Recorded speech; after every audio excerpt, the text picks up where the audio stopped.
बच्चों का स्वास्थ्य कैसा है? ठीक है। कहाँ जाने वाले हैं? और ये सब चीजें हम यही से लेके जाएंगे। आत्मा में सब रिकॉर्ड होता है ना। अगर सिर्फ इतना रिकॉर्ड हुआ कि मैं एकदम ठीक हूँ, बाबा मेरे साथ है, वो आत्मा में रिकॉर्ड हो गया। अब सतयुग में हाल चाल तो कोई पूछेगा नहीं आप कैसे हो। हाँ, ये हाल चाल पूछने की रस्म कहाँ पे चली है? द्वापर के बाद कलयुग में चली है। क्यों? क्योंकि सब अगर आप चलते फिरते किसी से पूछो क्या हाल है, तो ये रस्म कहाँ पे चली है? हाल चाल पूछने की रस्म। जब हाल बुरा हो गया, चाल भी गलत हो गया। हाँ, जैसे ही हाल खराब हुआ, चाल खराब हुई, मन खराब हुआ, तब एक दूसरे से पूछने लगे क्या हाल है। बहुत बुरा हाल है, कोई अच्छा ही होगा जो कहेगा।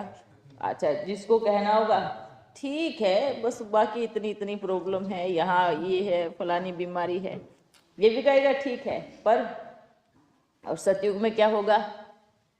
सतयुग में क्या होगा? हाँ, वहां कोई किसी को ये नहीं पूछेगा, क्या नहीं पूछेगा? कैसे हो, कैसे हो?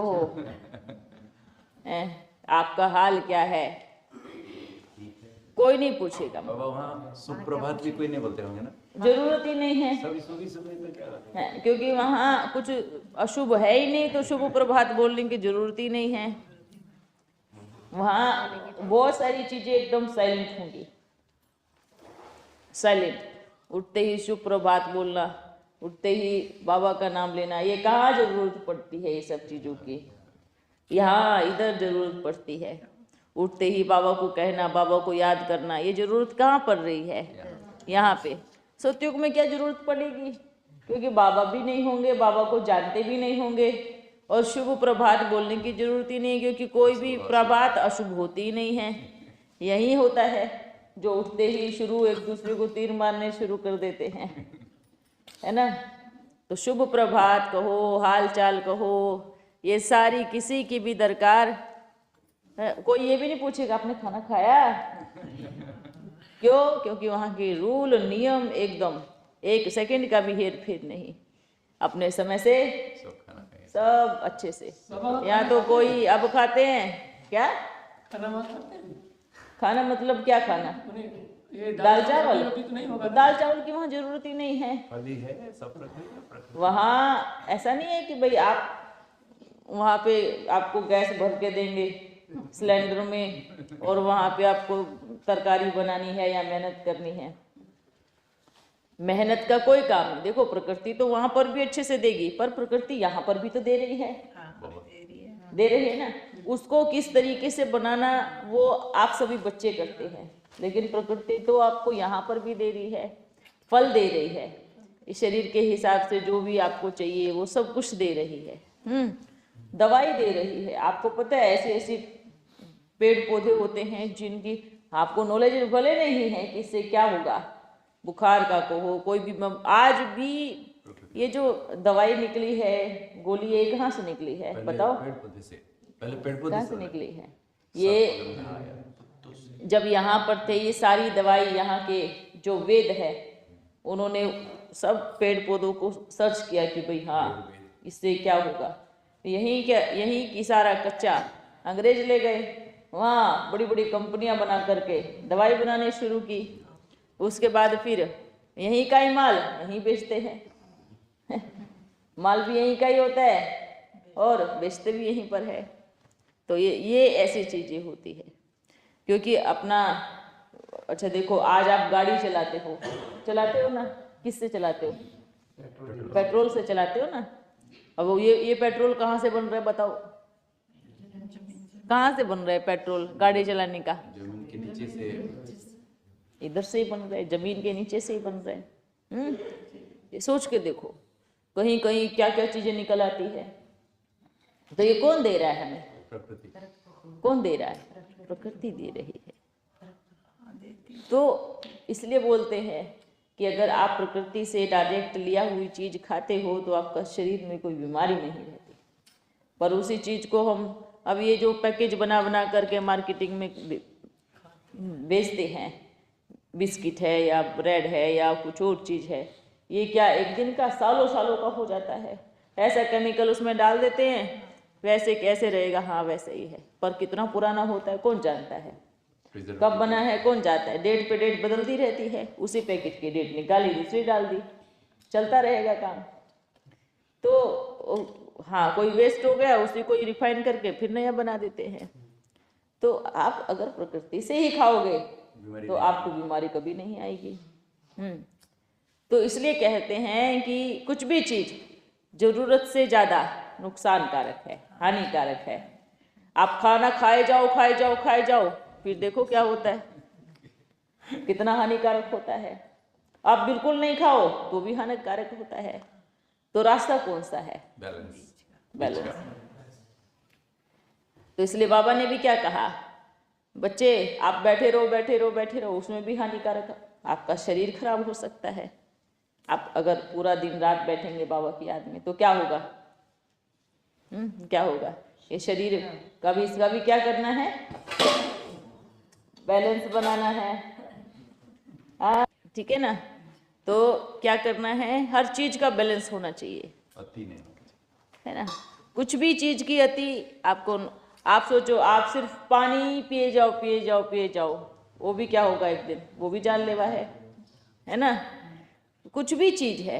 इसलिए बाबा ने क्या कहा, बच्चे क्या करो, इसलिए बाबा बोलते हैं बार बार कि चलते फिरते उठते बैठते कर्म करते आप बस मुझे याद करो।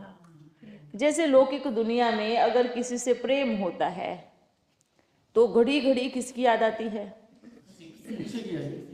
मानो माँ को बच्चे से बहुत प्रेम है, इतना प्रेम है कि बहुत ज़्यादा, पर वो काम कर रही है, काम भी कर रही है, मैं अपने बच्चे के लिए खाना बना रही हूँ, मेरा बच्चा भूखा आएगा, प्रेम है ना? तो क्या किसको याद कर रही है? अपने बच्चे को याद कर रही है। अब बच्चे का भी माँ के साथ लगाव होगा, खेलेगा बाहर, मेरे को मेरी माँ के पास जाना है, तो भूख लगेगी तो दौड़ के कहाँ पे आएगा? माँ के पास आएगा। कनेक्शन जुड़ा हुआ है ना, बिना दिखा हुआ कनेक्शन जुड़ा हुआ है, दोनों एक दूसरे को खींच रहे हैं। माँ खाना बना करके बच्चे को बुला रही है और बच्चा भूखा पेट हो गया, माँ के पास दौड़ रहा है, ये कनेक्शन जुड़ गया, दोनों की तार लगी हुई है। जैसे ही बच्चा थोड़ा सा दोस्तों के साथ फ्री होगा, तुरंत उसको किसकी याद आएगी? माँ बाप की याद आएगी, वो दौड़ेगा फिर, हैं? सेम ऐसे ही अगर हमें बाबा से इतना प्यार है, इतना प्यार है, तो हर कर्म करते हुए मैं खाना बना रही, किसके लिए? सबसे पहला भोग थाली मेरे बाबा की निकालूंगी, बिठा करके बड़े प्यार से। कैसे आप अपने बच्चे को खाना बना करके बिठाते हो सामने, अपने हाथ से खिलाते हो, हैं? कैसे करते हो? अपने हाथ से खिलाते हो ना। तो फिर ऐसे ही बाबा भी क्या है, ऐसे सोचो मेरा बच्चा कहीं खेलने गया था, मैंने खाना बनाया है, बढ़िया चौकी बिठाओ और रखो, ये लो बैठो खाओ, वो खा के जाना बाहर। ये बाबा के, कभी माताओं के अंदर बड़ी ममता होती है ना, तो कभी बाबा को भी अपना बच्चा बना करके देखो कि मेरा बच्चा खेलता हुआ आ रहा है और अभी मेरे को उसको क्या खिलाना है? खाना खिलाना। तो जब आप बाबा के लिए खाना बनाएंगी तो याद किसकी रहेगी? बाबा की रहेंगी ना, कि मैं अपने बच्चे के लिए खाना बना रही हूँ। तो ये अंदर में खुशी रहेगी, मैं अपने साथी के लिए भोजन बना रही हूँ, मैं अपने प्रेमी के लिए भोजन बना रही हूँ। और जैसे ही बाबा की याद आएगी तो भोजन में क्या मिलेगी? शक्ति। अगर बाबा के अलावा मन में किसी और की मूर्ति होगी तो पूरा भोजन उसी की याद में बनेगा, है ना? कैसे? किसी और की मूर्ति माना क्या? सिर्फ ऐसे नहीं कि लगाव वाली मूर्ति, गुस्से वाली भी मूर्ति बन जाती है। अच्छा उसने मेरे को ऐसा बोला, मैं बाद में बताती हूँ, वो भोजन ऐसे ही बनाएगा, उसको बाद में बताऊंगी। मिले तो मेरे को, वो भोजन में क्या चली गई? सारी नेगेटिव एनर्जी गई और जल जाता है बाबा भोजन। क्योंकि क्यों जल जाता है? जलन जा रही है ना। हाँ, जलन जा रही है तो जल जाता है ना? इसलिए क्या करना है? इतना प्यार से बाबा को याद करना है। आप कुछ भी कर्म कर रहे हो, सफाई कर रहे हो, अपने बिजनेस कर रहे हो या कोई भी कर्म कर रहे हो, तो क्या रहे मन में? बाबा। बाबा प्रेम आप ही खींचेगा। क्या करता है? प्रेम अपने आप ही खींचता है।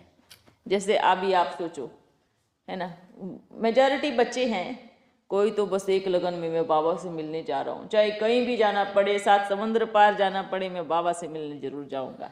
ऐसा होता है ना, दिल में प्यार होता है ना। पर किसी को ऐसा होता, वाह घूमने जा रहा हूँ, घूमने जा रहा हूँ, घूमने जा रहा हूँ, ये भी होता है। पर लेकिन किसमें खींचना है? प्यार मोहब्बत। अगर बच्चे ये सोचते हैं कि अभी समय ही थोड़ा है, मेरा बाबा कब तक आएगा, क्या जाने, है ना, कब तक पाठ चलेगा, मैं अपने बाबा से मिल लेता हूँ। तो कहीं कहीं से दूर दूर से बच्चे आप ही खींचे हुए चले आएंगे। ये भी ड्रामा है, ये भी सीन है। हर सीन में कल्याण है। कोई आए कोई नहीं आए, ऐसा नहीं कि नहीं आया तो उसमें कल्याण होगा, नहीं, उनका पार्टी नहीं है, उनका रोल ही नहीं है।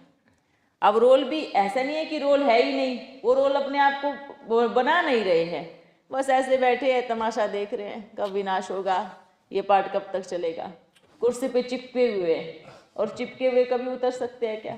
फिर उनके लिए क्या कहोगे आप? इनका पार्ट ही नहीं है। उनके लिए कहोगे कि इनका पार्ट नहीं है।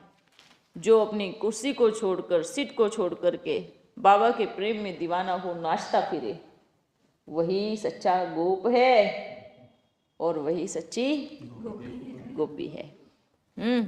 तो सच्ची सच्ची गोपी हो ना, हो, झूमते रहो। गोप हो ना सच्चे सच्चे। गोप कभी कुर्सी पे चिपक के नहीं बैठता। देखना गोप गोपियों को झुंड देखना, वो कैसा दिखता है, कैसा दिखता है, रास करता हुआ, नाचता हुआ दिखता है ना। कोई भी गोप गोपिका या ऐसे बैठा हुआ नहीं देखेगा। कैसे देखेगा? सब झूम रहे हैं, याद में नाच रहे हैं।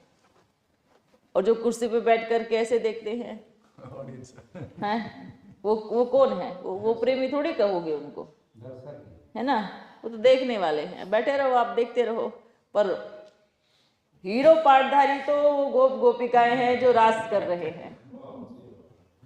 समझ में आया? स्टेज पे तो वो गोप गोपिका है, कौन? जो रास कर रहे हैं, जो बाबा के प्रेम में झूम रहे हैं। और जो बैठ करके देख रहे हैं, सिर्फ वो देखने वाले हैं। देखते रहो, देखते रहो। फिर द्वापर युग में आप कौन सा डांस करेंगे, है ना? तो कहने का अर्थ है कि बैठ करके सिर्फ देखते रहना, ये देखने वालों का काम है। उनका कोई कर्म नहीं बनता। उनके लिए क्या कहेंगे? इनका तो पार्ट ही ऐसा है देखने का, क्योंकि उठ ही नहीं रहे हैं। देहाभिमान इतना है कि शर्म इतनी आ रही है कि नाचने में शर्म लगता है ना, रोल प्ले करने में शर्म लगता है। तो फिर देखेंगे ना, उनके लिए क्या कहोगे? उनके लिए क्या कहोगे लास्ट में? इनका तो ऐसे ही पार्ट है, ऐसे ही पार्ट ऐसे बनता है। ये समझ में आया? ये क्यों, क्या क्या बोलना चाह रहे हैं, क्यों बोलना चाह रहे हैं, क्या कहना चाह रहे हैं? ये समझ में आया? किसको समझ में आया? हाँ, अभी बाबा के प्रेम में झूमते रहो, हर कर्म करते समय जैसे सच्चा सच्चा गोप गोपी बन गई। हाँ, क्या समझ में आया? वही अभी जैसे बोली में आया ना तुम्हारे में कि अभी की ही यादगार है कि कृष्ण के साथ वो गोपियाँ झूमती थी, गाती थी। तो जैसे आप आते हैं तो हम सब ऐसे झूमने लगते, गाने लगते हैं। अच्छा, बिल्कुल अच्छी बात है। ये तो है ही। पर अब हमने क्या बोला है वो देखते हैं कि इनकी कौन बुद्धि पकड़ेगा। सदा बाबा के प्यार में रहना। मतलब ड्रामा जो फिक्स कर रहा है वो कल्याणकारी कहते हैं। तो ड्रामा की बात आपने कही कि कुर्सी पर बैठकर देख रहे, झूमने वाले झूम रहे, जबकि उनको भी निमंत्रण है पर वो नहीं आ पा रहे। हाँ, वेरी गुड, वेरी गुड, बहुत अच्छी बात। जैसे कि आप बच्चे बाबा की याद में झूम रहे हो, है ना, कहीं पर भी बाबा का निमंत्रण जाए तो दौड़ लेते हो, है ना। इसको बोलते हैं गोप गोपी। इसको बोलते झूमना। गोप गोपिकाएं दौड़ रही हैं, नाच रही हैं। अब जो कहीं पर भी बैठ के देख रहे हैं, मधुबन में या कुर्सी पे बैठ के, कुर्सी माना क्या? स्थान में पद पोजीशन ना, जो वहां उस सीट पे बैठ के देख रहे हैं, टीचर की या किसी भी सीट पे बैठ के देख रहे हैं, वो दर्शक है। वो कौन है? वो सब दर्शक है। जबकि उनको भी कहा गया है आप भी झूमो, आप भी नाचो गाओ, पर वो दर्शक माफिक बैठ करके देख रहे हैं। और जो बाबा से मिलने वाले हैं वो रोज नाचते हैं, वो रोज गाते हैं, वो रोज कहीं ना कहीं दौड़ लेते हैं, अच्छा बाबा मिलन है, बाबा मिलन है ना। नहीं जा पाते तो बाबा की याद में घर में बैठ करके देखते हैं। वो कौन है? वो कौन है? वो है हीरो पाठधारी गोप गोपिकाएं। अच्छा, भले ऐसे दिखते हो कि अरे ये क्या पुरुषार्थ करेंगे, बीज पड़ा है ना, आप तुरंत फल कैसे देखोगे। हो सकता है आगे चल के इनका पुरुषार्थ हाई लेवल पे जाए, जो एकदम पहली बार ही बाबा से मिला हो। ये भी मत सोचना ये तो अभी आया है, वो अभी आया है, वो नहीं देखो। वो देखो कि वो 1 वर्ष के बाद कितना बड़ा वृक्ष बन के निकलेगा, है ना। उसके लिए ये संकल्प करो। तो हमें क्या करना है? झूमना है, नाचना है। आप सभी बच्चे जो बाबा के प्रति एकदम निश्चय बुद्धि है, दृढ़ संकल्पधारी है, वो कहेंगे सच्चे सच्चे गोप गोपिकाएं। जो बच्चे डोलते हैं, अभी तो निश्चय है, हाँ थोड़ी देर उनकी हाल क्या है, थोड़ी देर नाचेंगे कूदेंगे, फिर जाके बैठ के देखने लगेंगे। वो कौन होते हैं? वो डावाडोल होते हैं। डावाडोल अभी तो निश्चय हो गया, फिर कोई बाबा बुबा नहीं है, जाओ। नहीं, वो क्या हुआ, थोड़ी देर पब्लिक में नाचे गाए, उसके बाद फिर बैठ करके देखने लगे। वो उठने बैठने वाले और जो झूमते ही रहते हैं, नाचते ही रहते हैं, बस एक बाबा दूसरा न कोई, ऐसे पिल्लर जैसे गड़ा लिया मुहाफिक कि बस अभी मेरा ये दिमाग हिलेगा नहीं, मेरा बाबा है तो मेरा बाबा है। वो होते हैं सच्चे सच्चे कौन? गोप गोपिकाएं। तो सच्चे सच्चे गोप गोपिकाएं कभी थकते नहीं हैं और थक के बैठ करके देखते नहीं हैं। वो नाचते ही रहते हैं, वो नाचते ही रहते हैं। वो खुश नहीं है। इस समय प्रकृति को खुश नहीं कहो। समय प्रकृति का भी देखो कब खुश होती है और कब। वो बहुत ज्यादा खुश हो जाएगी तो क्या होगा सोचो। है, अगर प्रकृति बहुत ज्यादा नाचेगी, खुश होगी, तो आपका क्या होगा, बच्चों का क्या होगा। ठीक है, तो आप सच्चे सच्चे गोप गोपिकाएं हो ना। जी बाबा, हो ना। लुढ़कने वाले मानो, बैठ करके फिर देखने वाले, फिर उठने वाले, फिर देखने वाले, ऐसे तो नहीं होना। कभी ऐसे तो विचार नहीं आता, नहीं क्या करेंगे इधर आगे, ऐसा थोड़ी कुछ। ये सब चीजें सोचने वाले, और जो एक बार गड़ गया बस अभी तो वो नाचता ही रहेगा। अब ये मत देखना कि मेरे घुटने दुख रहे हैं, मेरे शरीर में दर्द है, मैं नहीं नाच सकती या नहीं नाच सकता, ऐसा नहीं है। उसमें आपके शरीर से कोई मतलब नहीं है, उस रास में आपके शरीर से कोई लेना देना नहीं है। वो रास होती है मन की रास, मन की दृढ़ता, मन के महावीर, जो एक बार बाबा के तरफ आ गए फिर मुड़ के नहीं देखते। फिर ये नहीं देखते यहाँ क्या चल रहा है तो नहीं, हम तो चले जाते हैं, ये चल रहा है तो हम तो चले जाते हैं। वो महावीर नहीं कहलाएंगे।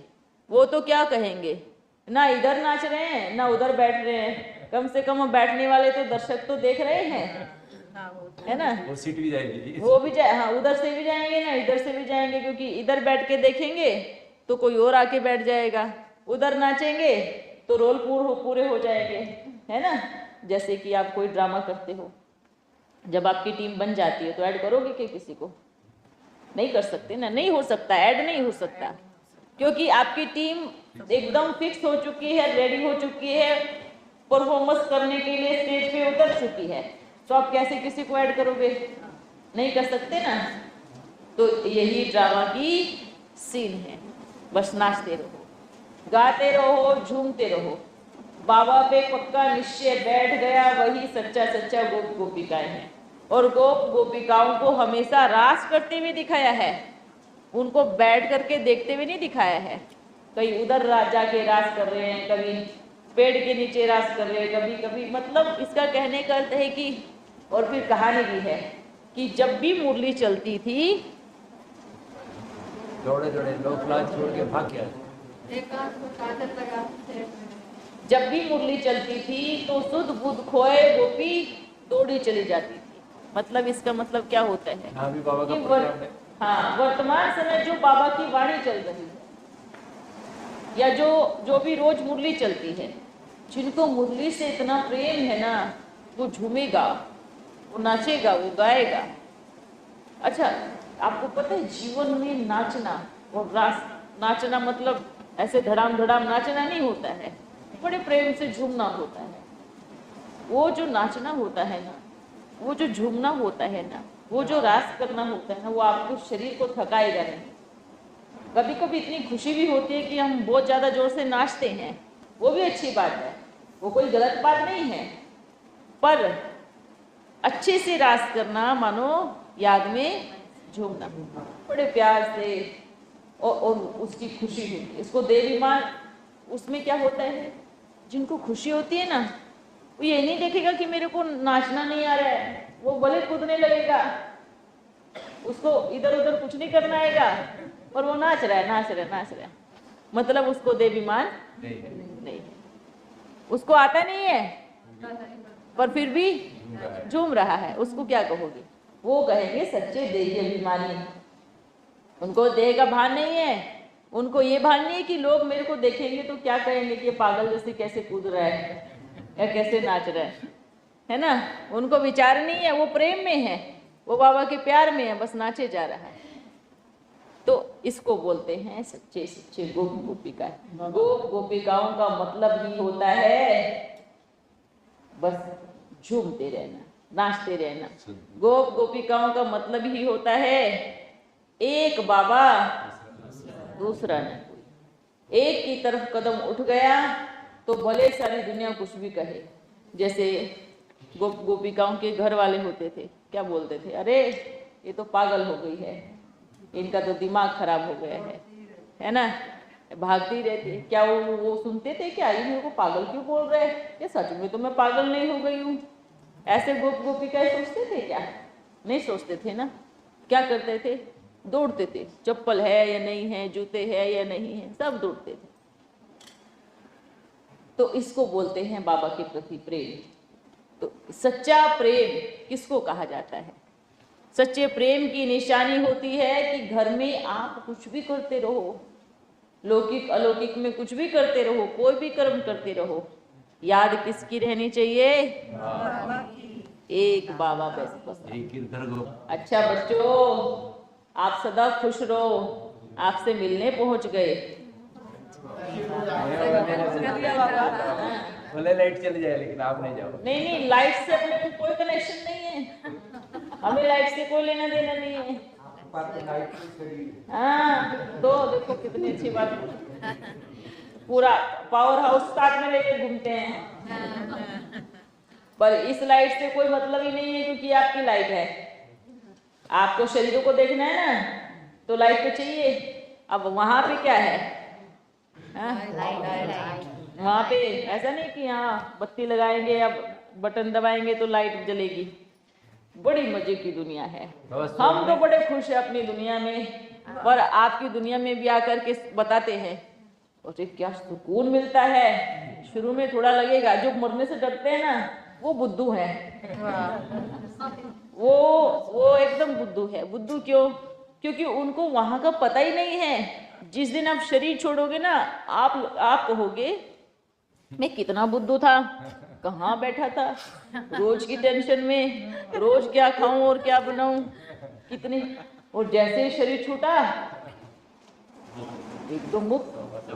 कोई और बाबा ऐसे आता है हीरो बन करके, क्या गोदी में घुमाता है।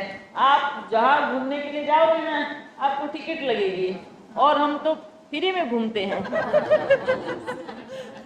वो टिकट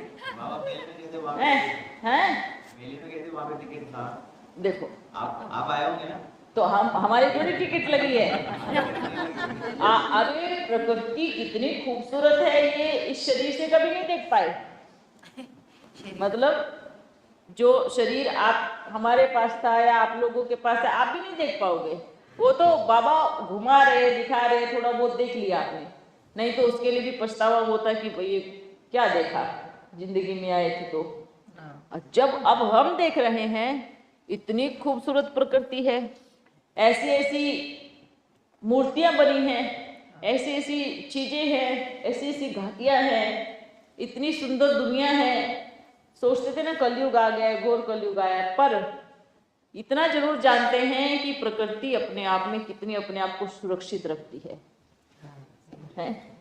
जहां तक अभी तक किसी की नजर ही नहीं पहुंची है, कोई पहुंच ही नहीं पाया है। साइंस ने चाहे सारी दुनिया छान ली होगी, पर अब समझ में आता है कि उनके लिए कुछ जीरो भी नहीं छाना है इस संसार का, कहेंगे जीरो जीरो कहेंगे। एक होता है ना, 100 में से 1 होता है ना, एक भी नहीं किया है पूरा अभी तक। आप सोच के देखो वो कहाँ तक पहुंच पाएंगे, क्योंकि ऐसा नहीं है कि प्रकृति अपने सारे कुछ रहस्य खोल करके, जितना उनकी क्षमता, जितना उन्होंने देखा, पर लेकिन वास्तविकता कुछ और ही है। देखने में क्या मजा आता है। अभी देखो, अगर हम उसका नाम भी बताएंगे तो आपको ये भी दिमाग में नहीं होगा, क्योंकि आपके इसमें ही नहीं होगा, आपके टेलीफोन में नहीं होगा कि वो नाम भी होता है कहीं पर, और नाम तक आप पहुंच ही नहीं पाओगे। क्यों? क्योंकि आपके टेलीफोन में कितनी जगह के नाम हो सकते हैं जहाँ पे लोग रहते हो, जिन्होंने डाल दिया हो कि भाई हाँ ये स्थान है। अगर हम नाम भी बताएंगे तो भी आपकी बुद्धि नहीं चलेगी, सोचोगे ऐसा नाम कोई दुनिया में है या ऐसी जगह कोई दुनिया में होगी या नहीं होगी। एक आध बात बताइए, पहुंच जाओगे अगर अभी पहुंच जाओगे ना, तो आपके पीछे पीछे चींटी कैसे होती है, देख के आती है, सूंघ के आती है लंबी नाक लेकर के, और जाके पूरी फौज को बताती है चल वहां सबको रखिए हैं। फिर क्या होगा, आपके पीछे पीछे पीछे सब के, तो चींटी फिर क्या करेगी, पूरी फौज को लेकर के चलेगी, सब एक एक उठा के मुंडी में लेके आएंगे हैं। फौज अभी भी तैयार है, बिल्कुल फौज तैयार है। तो ये प्रकृति की सुंदरता आप देख ही नहीं सकते हो, पर जितनी देखी है उतने में भी कहोगे कि धन्यवाद करो उस प्रकृति का। लेकिन समय अब आपको ये बता रहे हैं कि वो स्थान भी बाबा ने बहुत अच्छे से चुना हुआ है। क्यों? क्योंकि अंतिम समय क्या होगा, है कहाँ बहते हुए लुढ़कते हुए आप पहुंच जाओगे, आपको भी नहीं पता पड़ेगा। कितनी दूर की यात्रा आपने तय कर ली है ना, ये शरीर कैसे कैसे कैसे वहां पहुंच जाएगा आपको भी मालूम नहीं पड़ेगा। तो ये प्रकृति की सुंदरता, और शरीर छोड़ने के बाद तो सब चीजें ट्रांसपेरेंट दिखती है। ये जो बच्चे गड़बड़ करते हैं ना कुछ कुछ, कि भाई हाँ मन में कुछ और, दिमाग में कुछ और, मुंह वाणी में कुछ और, ये सब ट्रांसपेरेंट हो जाता है। पर लेकिन ड्रामा की सीन हम भी देखते हैं कि ये कहाँ तक दौड़ते हैं, हम भी देखते, दौड़ो दौड़ो, हम देख रहे हैं आपको। कहीं तो जाकर के दीवार आएगी ना और टकराएंगे, जोर से लगेगी, नाक फूटेगी, तो हम भी रोकते नहीं है, दौड़ो दौड़ो दौड़ो दौड़ो, क्योंकि आगे जाकर के जोर से मुंह लगने वाला है।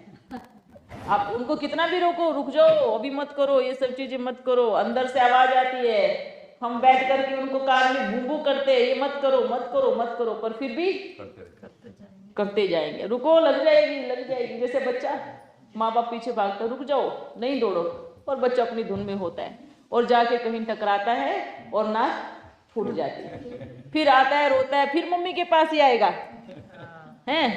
फिर कहाँ आएगा? फिर मम्मी के पास ही आएगा, मेरे को लग गई, टूट गया, है ना। तो वो थोड़ा इलाज करती है, फिर थोड़े ठीक होते हैं, फिर दौड़ते हैं। उस रास्ते से जाना ही नहीं है जहाँ हमारा काम नहीं। समझ में आया? तो अगर हम कुछ भी व्यर्थ की चीजें करते हैं या बोलते हैं, तो हम सोच रहे हैं हम दौड़े जा रहे हैं, और मम्मी पीछे भाग रही है, पापा बुला रहे हैं, मत जाओ लगेगी, और जोर से गिरते हैं। पर ये गिरना उठना ज्यादा समय तक नहीं लगेगा, फिर क्या होगा, एक समय तक फिर मम्मी भी छोड़ देगी, पिता भी छोड़ देगा। आप जहां जाना है वहां पे जाके गिरो, है ना, फिर कौन बचाने वाला आएगा? अब बच्चे के पीछे कब तक भागेंगे माँ बाप? ठीक है, इसलिए शरीर छोड़ने से कोई नहीं डरे, सच में नहीं डरे कोई। अगर सतयुग में क्या होता है, कोई शरीर छोड़ के जाता है ना, तो क्या होता है, वहां रोते नहीं है, वहां पे खुशी मनाते हैं। क्या खुशी मनाते हैं? जहां से छोड़ के गया वहां पर भी खुशी मनाएंगे। इसलिए खुशी मनाएंगे कि ये आत्मा का रोल पूरा हुआ, अब दूसरे घर में जाकर के नया शरीर। और इसलिए खुशी मनाते हैं क्योंकि उनको पता होता है कब ये कहाँ उड़ करके कहाँ जाने वाला है। फिर ऐसे नहीं कि वहां जाकर के कि भाई हाँ लड़ाई करो, हमारा बच्चा दो, हमारा बच्चा दो, ये हमारा बच्चा है। सतयुग में ऐसा नहीं होता है, वहां रिश्ते जुड़ते हैं, बड़े प्रेम से रिश्ते जुड़ते हैं। पर कलयुग में क्या हो, मानो किसी को पता चल जाए इसके घर में हमारा बच्चा आया है, तो क्या कहेंगे? क्या कहेंगे? हमारा बच्चा में वापस करो। युद्ध शुरू हो जाएगी, लड़ाई शुरू हो जाएगी। इसलिए बाबा समय अनुसार आत्मा में ये परिवर्तन करता ही है कि भले आपको सतयुग में मालूम होगा, त्रेता में मालूम होगा, पर द्वापर में धीरे धीरे स्मृतियां गायब होने लगती है और कलयुग में आकर के तो पूरी ही गायब हो जाती है। इसलिए ये भी जरूरी है। अगर ऐसा नहीं होता, अच्छा क्यों गायब की ये बात, क्यों, कारण क्या था? और भी क्या कारण था? और संतुलन बिगड़ जाएगा। और रोज आता है मुरली में, रोज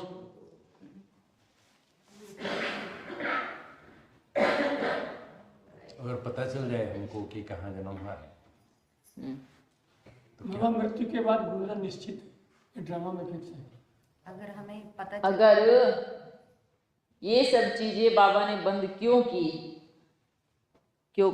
बच्चों में आत्मा की जगह देह अभिमान आ गया। सतयुग में अपने को क्या समझते थे? आत्मा। तो आत्मा समझने वाले कभी शरीर में नहीं फंसते।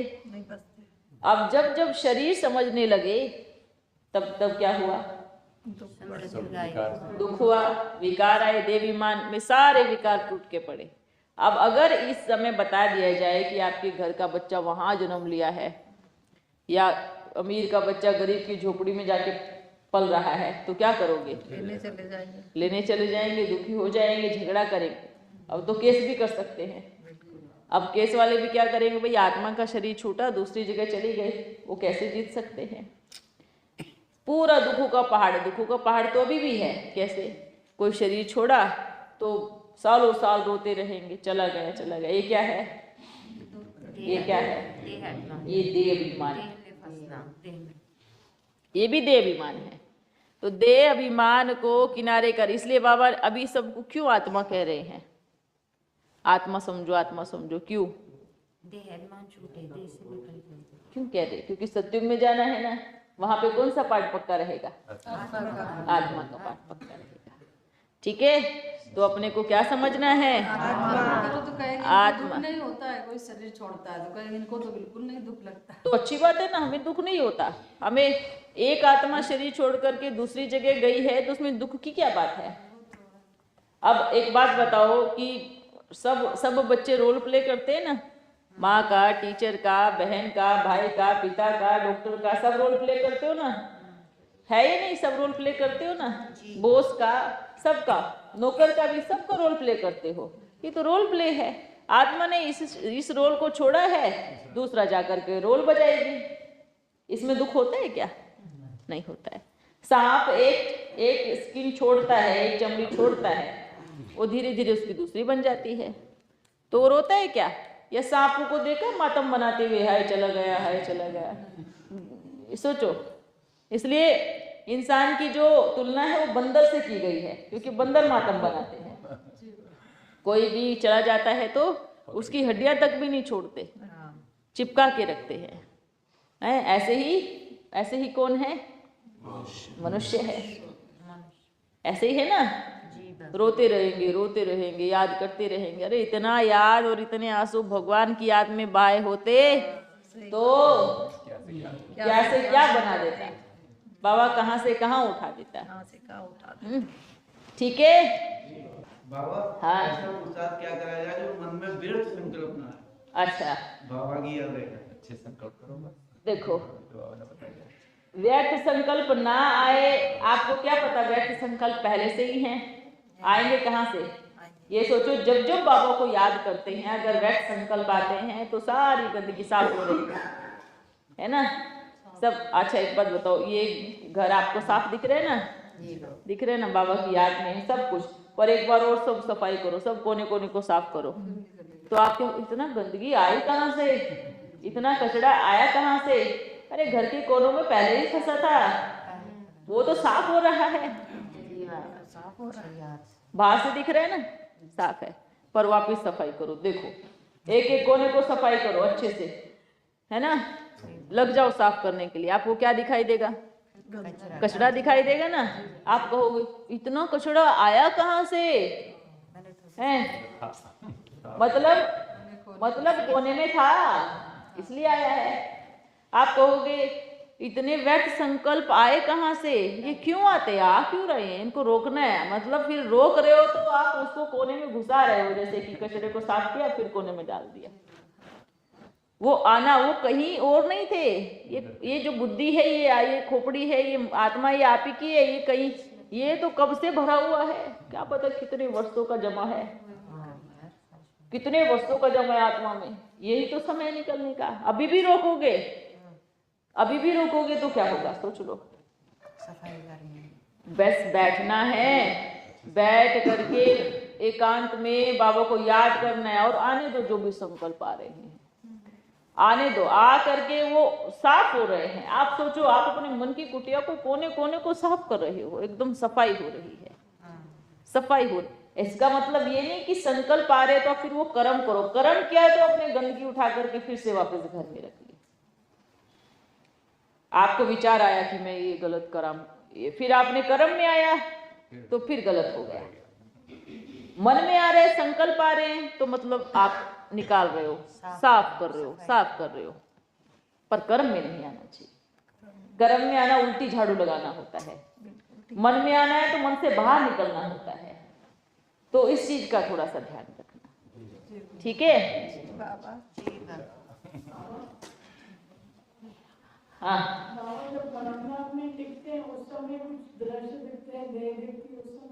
देखो, अगर आपको दृश्य दिखते तो आप परमधाम में हो ही नहीं, सबसे पहली बात है। अगर आपको लगते कि आप परमधाम में हो पर आपको कुछ दिख रहा है तो वो परमधाम में नहीं हो। आप वहीं पे ही हो, आप उन्हीं के बीच में हो, इधर ही घूम रहे हो, सूक्ष्म वतन में घूम रहे हो, उधर ही घूम रहे हो। परम धाम की जो स्थिति है वो हाईएस्ट है। हाईएस्ट माना कोई संकल्प नहीं, कोई विचार नहीं, एकदम जीरो स्थिति, कुछ भी नहीं चल रहा है। आपकी जो लाइन है ना, जो यूं चलती है, वो एकदम सीधी जाएगी पूरी, उसमें कुछ थॉट्स नहीं चलता, चाहे वो 2 सेकंड की हो, चाहे वो 1 मिनट की स्थिति हो। बाबा को भी कुछ भी नहीं चलता, नहीं कोई स्थिति नहीं होती, एकदम पूरा साइलेंट होता है। आपने सिर्फ एक ही संकल्प किया कि आप परम धाम में बैठे हो, बस संकल्प किया परम धाम में बैठे हो। तो फिर जैसे ही आप परम धाम में बैठ जाओगे तो कोई भी संकल्प नहीं आएगा, कुछ भी नहीं आएगा।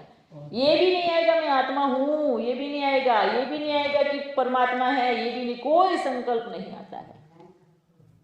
ये सारी चीजें, संकल्प, ये सब चीजें, दृश्य दिखना, ये करना, वो सब 2 दुनिया में आ सकता है, एक इस दुनिया में और एक सूक्ष्म वाली दुनिया में। बाबा जब स्टार दिखता है यहाँ पे तो क्या होता है बाबा की? तो वो आप आत्मा का साक्षात्कार होता है, उसको आप साक्षात्कार कह सकते हो। अचानक से आपने अपनी आंखें बंद की और बड़ा चमकता हुआ तारा दिखा, तो आपको वो आत्मा का साक्षात्कार हुआ, आपको खुद आत्मा मतलब दिखाई दे रही है। अब जब एकदम पूरी तरह से साइलेंट स्थिति, पूरी तरह से कि बस कुछ भी नहीं है मन में, कोई भान नहीं है, ये भी भान नहीं कि आपका शरीर कितना बड़ा है, आप यहाँ बैठे हो या कहाँ बैठे हो, वो होती है परम धाम की स्थिति, जिसको कहेंगे हाईएस्ट स्थिति। वो 1 सेकंड भी काफ़ी होती है, वो 1 सेकंड भी काफ़ी होती है, या 1 मिनट भी काफ़ी होती है अगर जिसकी ये स्थिति हो, क्योंकि उसमें आपको इतनी ऊर्जा मिलती है, इतनी पावरफुल शक्ति मिलती है कि आप सोच भी नहीं सकते। बाबा इसको जो भक्ति में समाधि कह देंगे वही स्थिति है। ये वो भी नहीं कहेंगे, बाबा समाधि में फिर भी मालूम होता है ये सब चीजें सब, लेकिन ये जो आत्मा की स्थिति है ना, उसमें कुछ भी नहीं समझ में आएगा आपको। बाबा आपको मच्छर काट रहे हैं या ऐसे हो रहा है, ये सब चीजें, आपको किसी की आवाज सुनाई दे रही है या आपको कुछ दिखाई दे रहा है, आपके मन में संकल्प, जो परम धाम की स्थिति है वो समाधि की स्थिति नहीं है। समाधि तो हठ योग कहोगे आप, समाधि को हट करके बैठ गए हो, बस ध्यान में हो, वो समाधि की स्थिति है। पर ये जो परम धाम की स्थिति है ये एकदम हटके है सबसे, ज्यादा समय नहीं होता है। हाँ, वो ज्यादा समय नहीं होगा।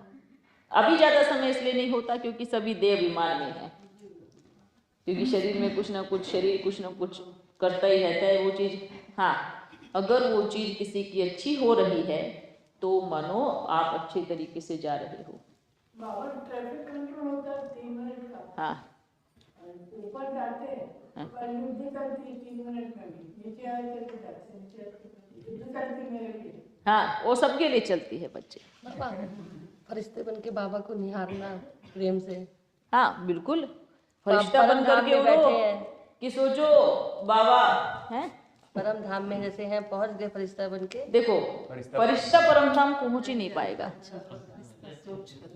देखो क्या होता है ना, अगर आपने सोचा कि मैं फरिश्ता बन के परम धाम को देख रहा हूँ, आप देख सकते हो पर आप सूक्ष्म वतन से ही देख सकते हो पर वहां जा नहीं सकते, क्योंकि परम धाम में ना आकारी शरीर और ना ही साकारी शरीर पहुंच ही नहीं सकता। आप अपने मन में ही परम धाम की पिक्चर बना सकते हो, कर सकते हो, पर नहीं, इसलिए बता रहे हैं क्योंकि हम सब देख रहे हैं। आप इस शरीर से हो और हम ऊपर वतन से देख रहे हैं। प्रकाश दिखता है जैसे पीला और लाल, ऐसा इसका मतलब कैसे? आंख बंद करके या खोल के? आंख बंद करके। तो प्रकाश की बात ये कहोगे कि आपने देखो कई चीजों में होता है कि आपने किसी कलर को देख लिया है, आंख बंद की, आपको वो कलर दिखाई देगा। आपने सिर्फ व्हाइट कलर को देख लिया है तो आंख बंद की, आपको लाइट दिखाई देगा। ये भी सब चीजें होती है, क्योंकि आंखें जो देख ले और आंखें बंद कर ले तो वही रोशनी सामने आती है। कलर मतलब कोई पीला, कभी लाल, कभी दिखता है, कभी। हाँ, तो अगर आप लाल रंग में योग कर रहे हो तो आपको आंखें बंद करो, आपको लाल ही दिखाई देगा। बाकी कहने का मतलब आप ये नहीं सोचो कि भाई वो रंग को याद करने से वो शांति और वो, इन गुणों को, शांति, प्रेम, आनंद, सुख, इन गुणों से रंग का कोई लेना देना नहीं है। ये रंग में उलझ रहे हो आप। अपना विचार, वो सुख का रंग हरा होता है ना, इसका रंग ये होता है, वो सब चीजें आपकी अपनी बनाई हुई चीजें हैं। बाकी सुख का रंग ये और उसका रंग ये होता है, इससे कुछ भी लेना देना नहीं। हाँ नहीं, सुख से और रंग से कुछ लेन देन नहीं है, ठीक है। ये चीज नहीं होता है कि भाई हाँ, वो जब वो आत्मा को जो सुख होता है ना, वो अपने आप ही आपको रंग बिरंगा कर देगा, है ना। जैसे कि एक हीरे से कई रंग निकल जाते हैं, तो अब आप रंग को पकड़ के बैठोगे तो वो हीरे को छोड़ दोगे, क्योंकि उस हीरे से ही अनेक रंग निकलेंगे। अब आपको रंग को पकड़ना है, पीले रंग को, हरे रंग को, लाल रंग को पकड़ना है, या जिससे वो सारे रंग आ रहे हैं उसको पकड़ना है। अभी आप पकड़ना है ना, बीज को पकड़ना। तो रंग से उसका कोई मतलब नहीं है, आप सिर्फ उसको पकड़ो। किसको? बाबा को, हीरे को। हीरे के अंदर ही कई रंग होते हैं। देखना कभी हीरे को, उस पर लाइट मार के देखना, बहुत सुंदर सुंदर कलर दिखाई देंगे, उसमें अलग अलग तरह के कलर दिखाई देंगे। तो वो होता है हीरा। और वो बाबा भी क्या बोलते हैं कि बाबा भी क्या है? हीरा है ना। अब वो सिर्फ हीरे को देखना है, वो कौन से रंग फेंक रहा है उससे कुछ नहीं है, बस आपको सुख वहां से मिलने वाला है, उनकी शक्ति से, उनकी किरणों से वो सुख मिलने वाला है। ऐसे नहीं कि इसको पकड़ के, अब जैसे सूर्य है, आप सूर्य की एक किरण को पकड़ो, दौड़ो, देखो, उसी को ही देखो, करो, तो आप तो पूरे सूर्य को छोड़ देंगे, उसके सुख, वो जो दे रहा है, वो जो प्राप्ति हो रही है, उससे वंचित हो जाएंगे। क्यों? क्योंकि आपने एक किरण को पकड़ के उसी पे लटक रहे हो आप, और उसके पास तो करोड़ों ऐसी किरणें हैं, पूरा सूर्य है वो। तो ऐसे ही बाबा क्या बोलते हैं, आप सिर्फ एक चीज को पकड़ के नहीं लटकना है, इसको देखना है, बाबा एक डायमंड को देखना है, एक ज्ञान सूर्य को देखना है, जो ज्ञान सूर्य हमारे जन्म जन्म के भी कर्मों को भस्म कर दे, उस ज्ञान सूर्य को देखना है। एक बात बताओ, अभी शरीर नहीं है तो सारी दुनिया में घूमते हैं, पर अब जहाँ पे किराए से मकान लिया है, घूम फिर के तो वहीं आना पड़ेगा। ये शरीर क्या है? ये मकान है, अपना कहो, किराए का कहो। अब भले सारी दुनिया में चक्कर लगाए, कारोबार करे, पर शाम को किसको कहाँ आना पड़ेगा, सोचो, इसी घर में। अब आप रोज सुबह ड्यूटी जाओगे, पर शाम को कहाँ आओगे? रोज वर्क करके आओगे, है ना। अब ऐसे ही हम हैं, है ना, ऐसे ही अपना बाबा है, भले सब जगह जाएगा, कारोबार करके आएगा, पर शाम को लौटना तो अपने घर में। तो ये जो घर है ना, ये क्या है? ये अपना घर, अपना कहेंगे इसको, अपना घर। हम बोल सकते हैं किराया, क्योंकि हम किराया देते हैं, है ना। वो किराया ऐसा होता है जो किसी को दिखता नहीं है ना, उसका रिजल्ट बड़ा अच्छा मिलता है ना। अब बाबा ने भी किराया दिया, बाबा ने कितना अच्छा किराया दिया, देखो कितना अच्छा किराया दिया।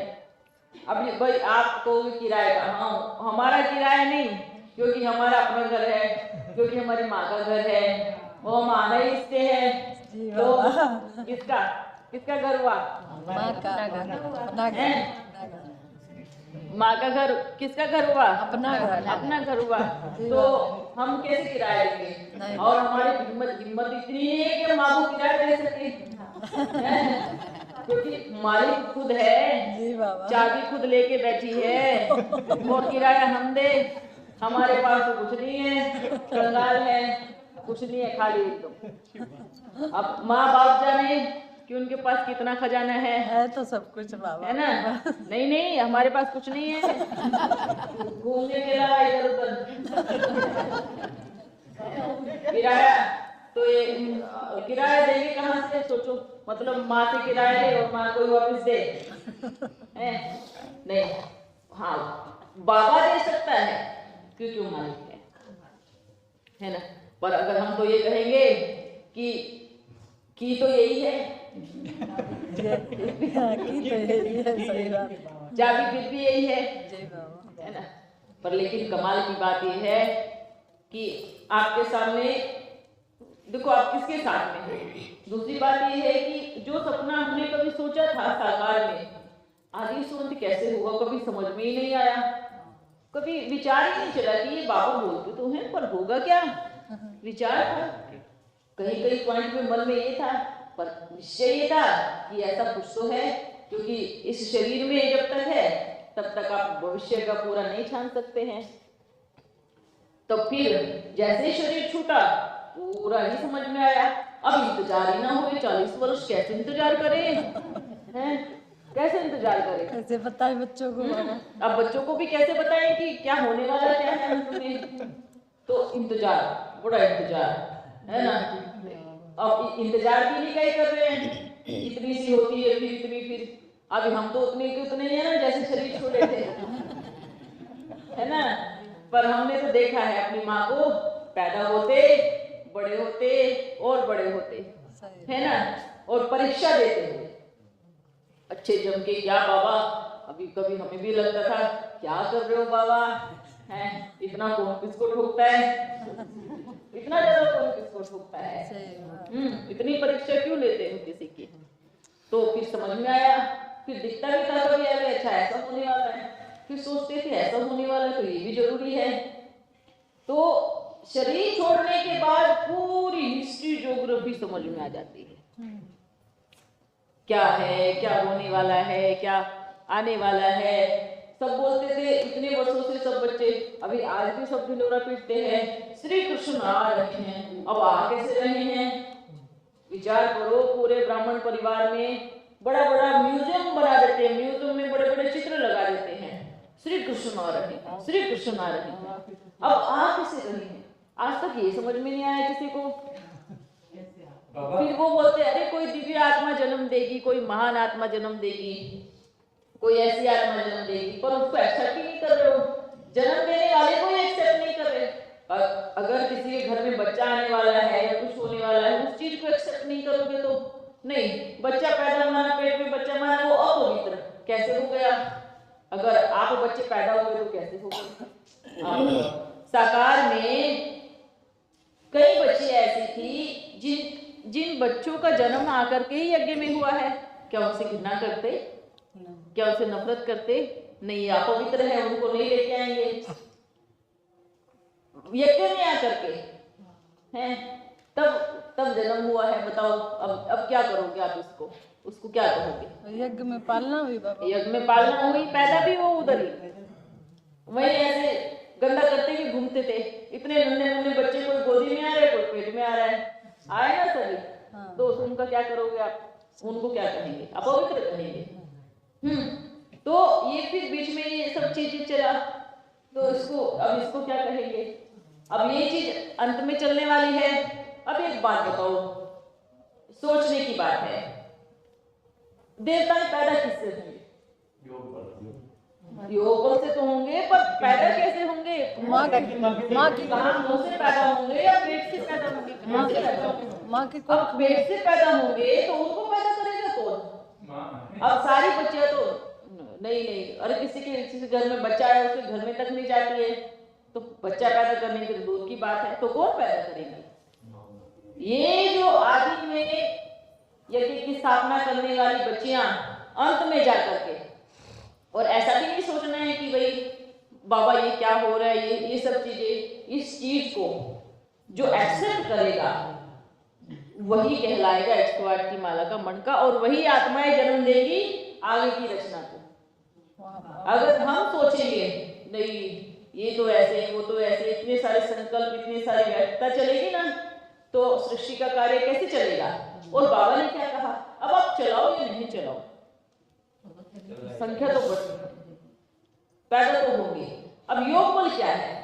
जो परम पिता परमात्मा से बैठ योग करे, ठीक है, योग बल। अब आज की दुनिया में बच्चे कैसे पैदा होते हैं?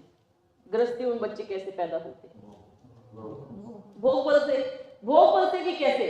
उनके मन में क्या होता है? विकार भी होता है, वासना ही होती है, सिर पे चढ़ा हुआ खोपड़ी में काम विकार ही चढ़ा होता है। ये सोचना भी आप। लेकिन जो आत्मा के मन में ये हो कि मैं देवी देवताओं को जन्म देने वाली, मैं उनको उतारने वाली आत्मा, इसको कहोगे योग बल।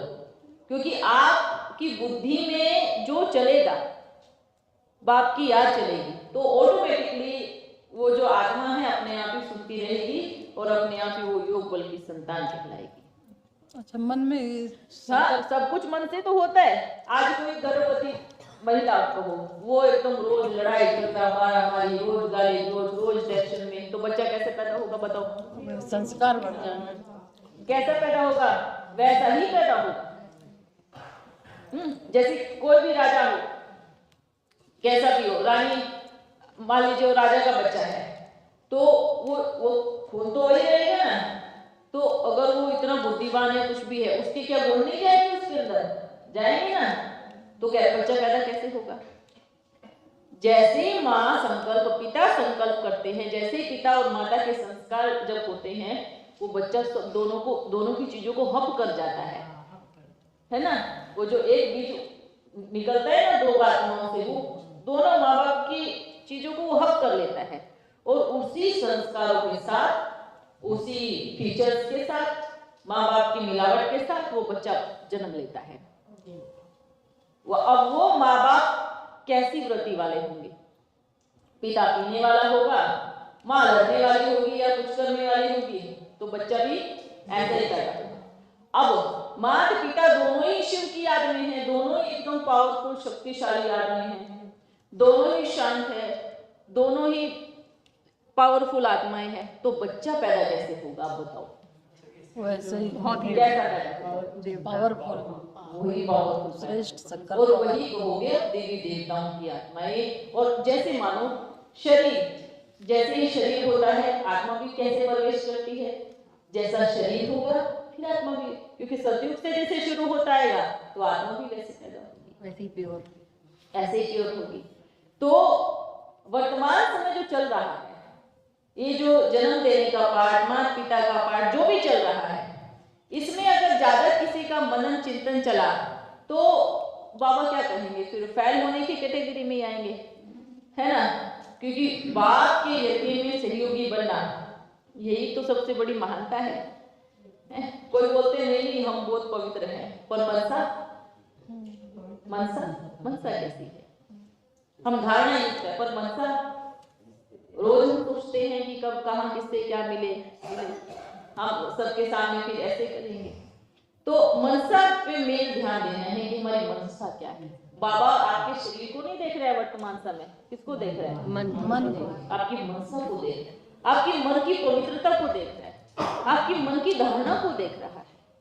क्यों वो मन को क्यों देख रहा है? क्योंकि वो खुद आत्मा है, वो शरीर नहीं है जो शरीर को देखेगा, वो किसको देखेगा? मन को, आत्मा किसको को देखेगा? मानो आज कोई भी वेश्या बाबा की बच्ची बन जाए और पावरफुल योग करे और सारे विकर्मों को भस्म करे, हम कहेंगे उसके गर्भ से भी देवता पैदा हो सकता है। जी बाबा, ये चीज हमेशा याद रखना। ये इसलिए क्योंकि क्या देख रहा है बाबा, क्या देख रहा है?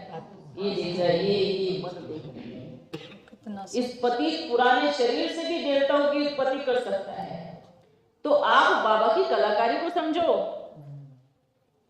क्यों बोलता है बार बार मैं अहिलाओं, कुब्जाओं, वेश्याओं का उद्धार करने आया हूं? इसका मतलब क्या है बताओ, चलो आप इसका मतलब बताओ क्या है? उद्धार करना क्या होता है? उन आत्माओं को ऐसे कीचड़ से उठा करके, ऐसे हीरे जैसा बना करके और उन्हीं के गर्भ से देवता निकाल देगा। सोचो,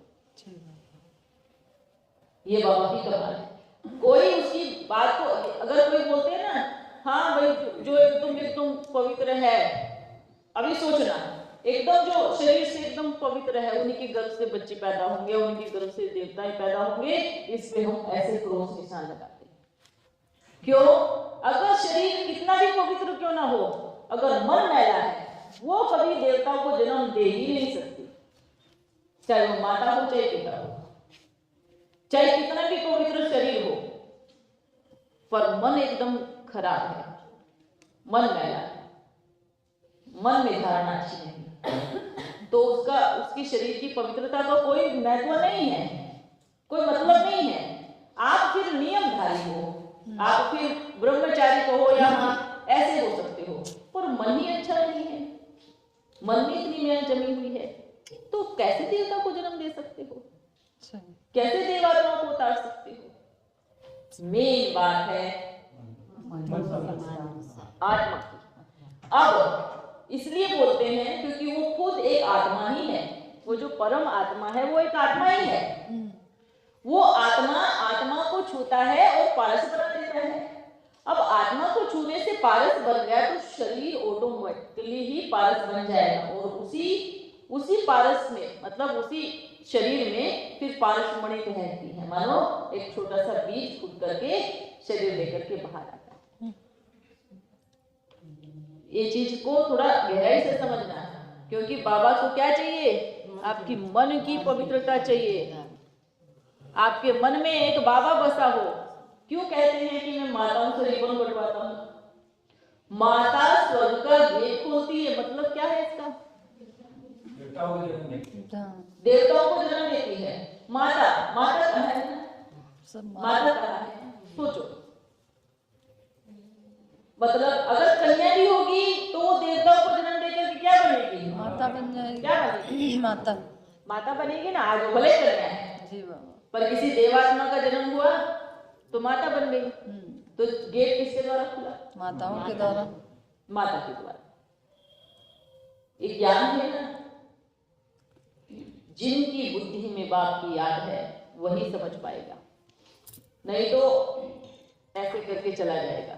नहीं नहीं नहीं, ऐसा नहीं हो सकता, भगवान ऐसे नहीं कर सकता। अरे क्या नहीं कर सकता है तो बताओ, क्या नहीं कर सकता? सबरी के शास्त्रों की बात है, सबरी के जूते भी खा सकता है। सोचो, मानो क्या सबरी ने रोज पुरुष किया होगा? नहीं, उसका पेट छूटा और वो खा गया, उसका उद्धार हो गया, कमाल की बात है। सही बात है। अहिल्या जो पत्थर बन के पड़ी थी इतने वर्ष तक, हैं? उसके मन में तो एक गौतम था ना, एक ही था ना, और उसके साथ जो भी हुआ, पर वो भी सती कहलाई, सती सावित्री कहलाई। कैसे तो बाबा ये तो वेश्या का उद्धार कर देता वहां करके, कैसे करेगा वेश्या का उद्धार? बताओ कैसे करेगा? कुब्जाओं को मैं, मतलब कुरूप को मैं एकदम सुंदर स्त्री में परिवर्तित कर देता हूँ, कुब्जा का मैं उद्धार कर देता हूँ, जिससे सारी दुनिया देख करके दूर भागे, उसका मैं उद्धार। इसका मतलब ये सारी चीजें प्रैक्टिकल में हुई है, ये उस परमात्मा ने की हुई चीजें हैं, सारी चीजें, इसलिए शास्त्रों में इनका गायन है। और ये समय आने वाला दिखाएगा आपको कि कैसी कैसी आत्माएं आकर के बाबा के कार्य को तेजी से आगे बढ़ाती, कितनी तेजी से रफ्तार करती है। आप सिर्फ शरीर की पवित्रता देख रहे हो, पर वो शरीर की पवित्रता से उसको कुछ नहीं है, वो मन की पवित्रता देख रहा है। अगर जब मन की पवित्रता एक मन में एक होगा तो शरीर की पवित्रता ऑटोमेटिकली हो जाएगी। वो आपको दबाना नहीं पड़ेगा किसी भी विकार को, आप प्रेम से करोगे जो कुछ करोगे। ठीक है जी बाबा। सच्चा सत्संग किया, हाँ, ये सच्चा पवित्र सत्संग था ये। सब चीजें पवित्र ही है। देखने की दृष्टि हमारी कैसी होनी चाहिए। आंखों में पवित्रता बसी है तो आपको नजारा ही पवित्र नजर आएगा। अगर आंख ही अच्छी नहीं है तो क्या देखेंगे? लाल पीली घास देखेंगे। सही बात है। वही देखेंगे ना। सारा खेल है दृष्टि का। कहा गया है ना, जैसी दृष्टि वैसी सृष्टि। जिस दृष्टि से आंखें भर के देखोगे संसार वैसा ही नजर आएगा। संसार को देखोगे जल रहा है क्योंकि आपकी आंखों में वही चश्मा लग गया है। संसार एकदम हरा भरा हो रहा है तो आपने वो चश्मा पहन लिया, क्योंकि आपका मन और बाबा भी किसकी सुनता है? मन की सुनता है। कभी भी विचार करना, जो कभी आपके कार्य रुके हुए होंगे बहुत दिल से और आपने बाबा पे छोड़ दिया, ऐसे ऐसे कार्यों को सिद्ध कर देता है जो कभी सोचा भी नहीं होगा। ये कभी पूरा होगा क्या बाबा? आप सोचो, कभी आपने कुछ सोचा और वो कार्य आपका ये नहीं सोचा था कि हो जाएगा, पर वो हो गया, आपको चमत्कार लगेगा ना? लगेगा ना? अभी रही बात, सभी बोलते श्री कृष्ण कैसे आएगा, सब प्रश्न चल रहा है, आप उस चीज से निकलो बाहर। इतने बड़े बड़े कार्य संभव हो सकते हैं तो ये कौन सा कार्य है? कैसे आएगा, कैसे आएगा, कैसे आएगा? तो मतलब क्या है? आपको उससे लेना देना में कैसे आएगा? आपको सिर्फ इसका लेना देना कि वो आएगा, और अगर कैसे आएगा ये भी आपको बता के ही जाएंगे। ये आपको बिना बताए यहाँ से नहीं जाने वाले हैं। रोड साफ हो रही है, हो जाएगी तो चलना, दौड़ना। मामा एक बात पूछ, अभी आपको बताएंगे कैसे आएगा। अब बच्चे जो रोड साफ कर रहे हैं, अब रास्ते में कितने कांटे हैं, कितने पुल है, वो जानते हैं ना। आपको भी बीच में घुसाएंगे तो आप 2 मिनट में छोड़ के भाग जाओगे उस काम को, 2 मिनट में, क्योंकि आप सहन नहीं कर पाओगे। आप देखोगे नहीं, अच्छा ऐसा ये इतनी गंदगी है यहाँ पर, इतनी साफ करनी है ना, इतनी मगजमारी होगी, नहीं हम नहीं आएंगे। और बनी बनाई रोड पे दौड़ने लगे। हाँ, चलती है कि नहीं चलती? जी बाबा। आप अपने टेलीफोन में देखते हो कौन सी साफ रोड है, सीधी सीधी रोड कौन सी है, ऐसे देखते हो ना। ये तो सोचो उसको बनाने में कितनी मेहनत लगी है, उस रोड को बनाने में कितनी मेहनत लगी है, कितने सारे कंकड़ पत्थर से, कितने सारे पेड़ तोड़े होंगे, कितनी सारी गंदगी उठाई होगी, कितना सब कुछ किया होगा, तो वो जाके रोड बनी है। अब आपको तो रोड एकदम साफ सुथरी दिख रही है, सिर्फ आपको चलना है। और जब बनी थी तब देखो, हमेशा ऐसे ही होता है, परिवर्तन ऐसे ही होता है। कुछ चीजें जाती है तो कुछ चीजें आती है, कुछ चीजें बनती है तो कुछ चीजें मिटती है, कुछ गंदगी साफ होती है तो कुछ अच्छाइयां भी आती है, उसके लिए अगर हम इंसान को गंदा करें तो ये बहुत बड़ी भूल है। इस चीज को भी हमें देखना है। श्री कृष्ण कैसे आ रहे हैं, ये भी एक रोड साफ करना ही है। ये भी एक सवाल, या बोलोगे पीछे से आप पूछोगे ये रोड साफ कैसे हो रही है। अब आपको तो पता ही नहीं कि रोड साफ कैसे हो रही है। आपको बताएंगे तो कह तो रहे हैं, छोड़ के भाग जाएंगे, क्योंकि आपकी बुद्धि उसको एक्सेप्ट नहीं कर पाएगी। हाँ, श्री कृष्ण कैसे आ रहे हैं, आपको कैसे पता है कैसे आ रहे हैं? वो तो बाबा जानता है ना, इसलिए बोलते हैं। सब सोचते हैं कि नहीं एकदम ऐसे कैसे होगा, आप बताओ। विचार करना, बैठ के मंथन करना, थोड़ा सा बुद्धि लगाना, और बस यही सोचना है जैसे भी आ रहा हो पर आ तो रहे ना। हाँ, ये सही बुद्धिमान बच्चों की निशानी। जैसे भी आ रहा हो आना चाहिए, बस उसके साथ मिले रहने के लिए, है ना। क्या हो, जब तक नहीं राज मालूम पड़ता तब तक एक ही चिंतन चलाओ, ऐसे आए या वैसे आए, नीचे से उठे या ऊपर से उतरे, कैसे भी आए, और खुशी इस बात की है आ रहा है, बस आ रहे है ना। इस बात को, क्योंकि जो इसमें उलझ जाएंगे वो फिर उससे मिल नहीं पाएंगे। अब हम खिलाएंगे, हम खिलाएंगे। आपकी सोच देखो, क्योंकि आप नहीं, आपके विचार खिला सकते हैं। कैसे? क्योंकि जितनी मन पवित्र, जितनी दृष्टि पवित्र, और ये सबके लिए, ऐसे नहीं कि हम आपस में ही, अज्ञानी दुनिया के, अज्ञानी आत्माओं के लिए, चाहे कोई कैसे भी आत्मा हो, उसके प्रति शुभ भावना रखेंगे, उसके प्रति अपनी दृष्टि वृत्ति अच्छी रखेंगे। तो बाबा ने क्या कहा, विश्व एक परिवार, हम बोलते हैं ना, विश्व मेरा परिवार है, एक परिवार है।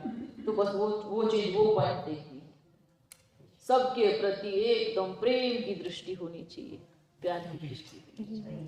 ठीक है, क्योंकि नफरत भरी दृष्टि कैसे देख पाएंगे, ईर्ष्या भरी दृष्टि, नफरत भरी या कैसे भी दृष्टि कैसे देख पाएंगे। बस इस चीज को ध्यान रखना है। किसी के भी प्रति अगर ऐसी भावना या ऐसी दृष्टि या ऐसी वाणी है तो कैसे देख पाएंगे, कैसे ला पाएंगे। वो तो दूसरे देवताओं को भी जन्म नहीं दे सकते। वो तो जो उनके बाद आने वाली आत्माएं हैं जिनकी आंखों में सब चीजें, तो उनको भी नहीं जन्म दे पाएंगे।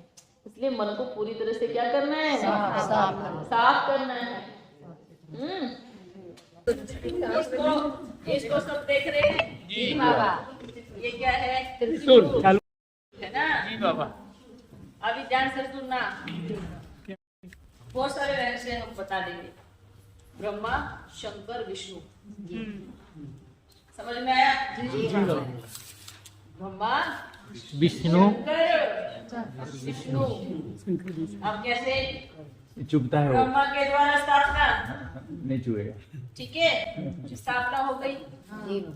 अब जब स्थापना हो गई ना, 100 वर्षों में हो गई, अब इसके बाद क्या होगा, विनाश। तो शंकर के द्वारा विनाश। तो ब्रह्मा के द्वारा स्थापना होकर के तुरंत पाठ चलता है शंकर का जी।